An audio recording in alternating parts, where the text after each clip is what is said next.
Hello, representatives. My name is Carmen Ward. I'm from Penrose Park. I listened to everything. I put a testimony. It's written down. You can read it if you would like. House Bill 1733 gives options to all people. And I just want you to think about choices and the choices that we have and the choices that we do not have.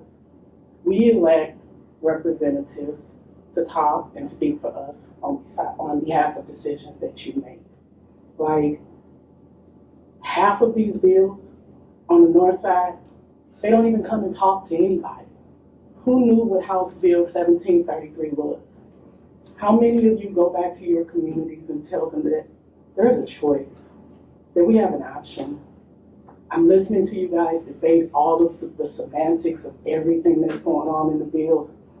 One of the things you said is a handful of the state gets the benefit. Aren't we currently in a state of emergency?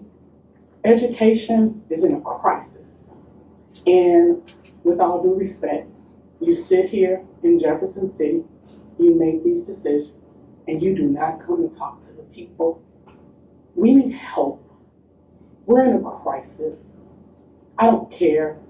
Charter, ESA, SLPS, I don't care.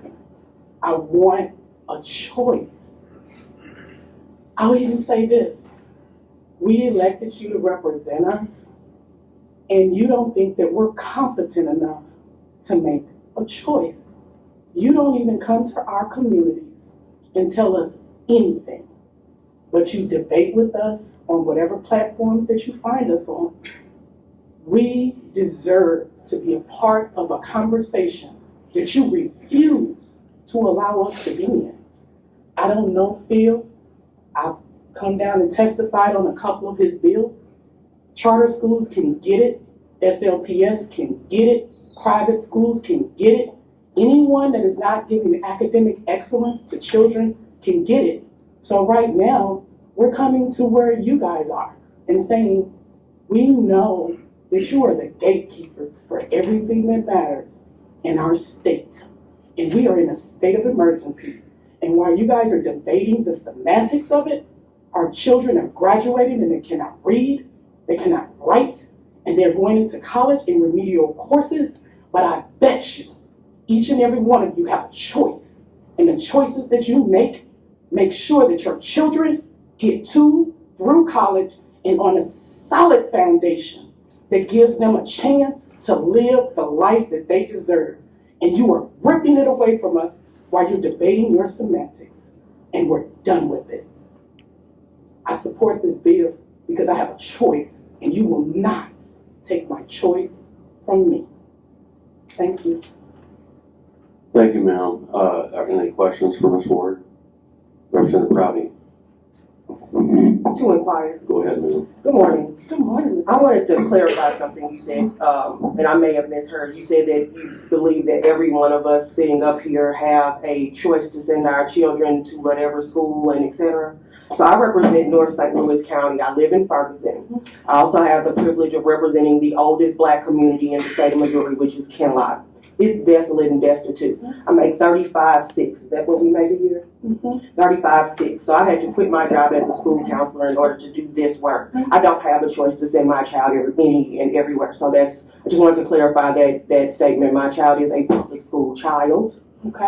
in North St. Louis County. Okay. And I would want to know, is anyone here from North St. Louis County? Okay. And from not really. So, and I also want to clarify about the amount and number that we are in the community. My community does absolutely know that the charter school and school vouchers and et cetera is in the community. So I would just urge people, especially those who aren't immediately in our community, and I don't mean community in the sense of race, but I wanted to make clear that in the first place, I am a parent. I'm a parent first, and if need be, I would quit this job to go tend to my child. Mm-hmm. A minimum requirement for this job is to be a taxpayer, a registered voter taxpayer, which every single one of us on this committee We all are. Mhm. And whereas there are some of us who live in areas that are much more affluent than others, Mhm. I live in a place of remarkable poverty. Mhm. I represent a place of remarkable poverty. And through God's grace and having won more votes than everyone else, I get to sit in this seat. But I do want to be crystal clear about who we are, and I've had conversations with you online. And I want to stress to everyone, we may disagree on policy. The power isn't to those of us that are sitting on this committee. Power is to the people. Yeah. So Okay? with power being to the people, I would just think that all people have a choice. We have a choice, and we have to demand the best for our children. Of course. Your child, not as that is my child, but I care about your child, and I think you care about mine. So as we think about that, as the state of Missouri, this is our state. We have a choice. And if I go back to like the early 1800s, because I've been told to educate myself because I'm not educated. Like I have a college degree, but I'm not educated in the history of Missouri. But I'm getting educated, and as I'm educating myself, I realize that, we're in this place, and I think it's in God we trust, and whatever oaths you take when you take this position. Like, we got a divorce in the 1800s. Like, the city divorced the county, and in the divorce, did anybody realize the devastating effects of how it would affect us in 2020?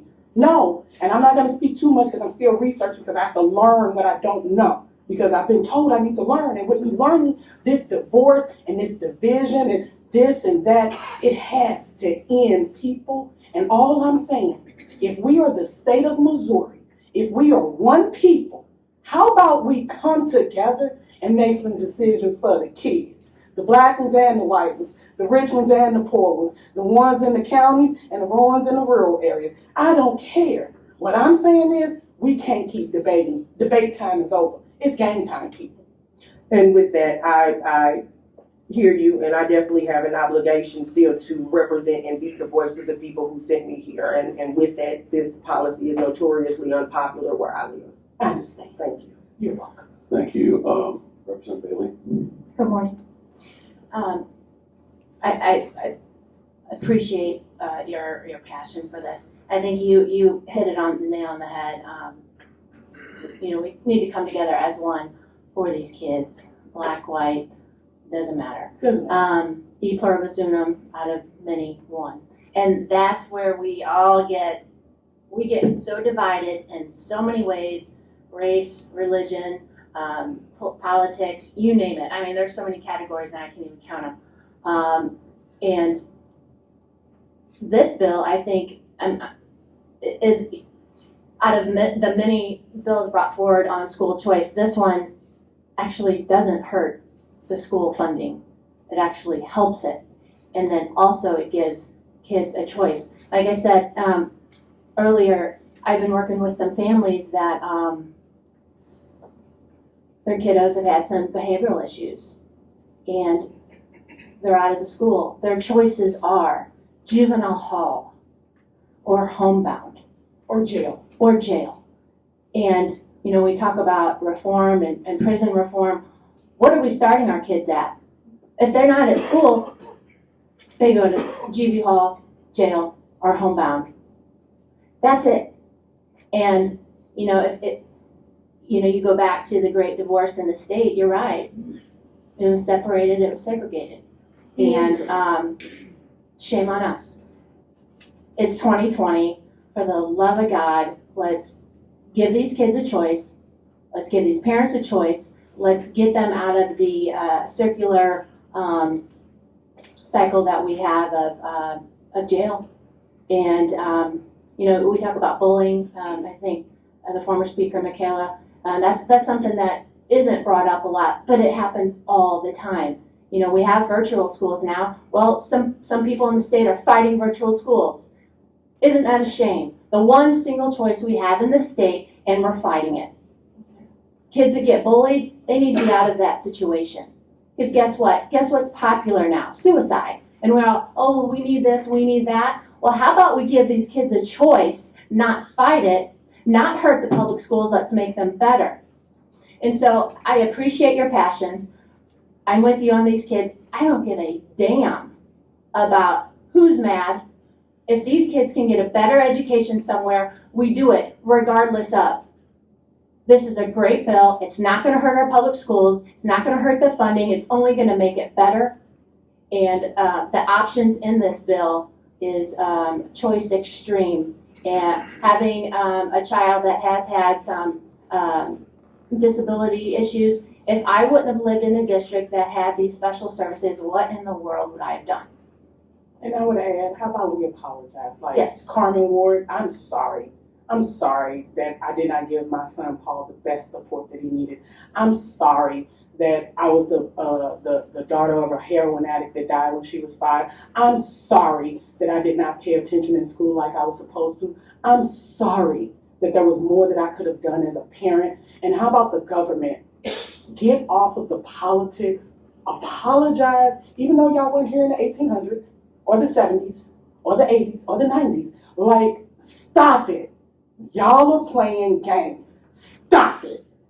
That's all I really got to say. Like, stop it. The parents are here. We're going to learn and we're going to do better. We own a piece of the pie. We own it. We're responsible for this. But y'all are too. And y'all playing politics, and it's not cool. Thank you, Ms. Ward. Thank you. Thank you,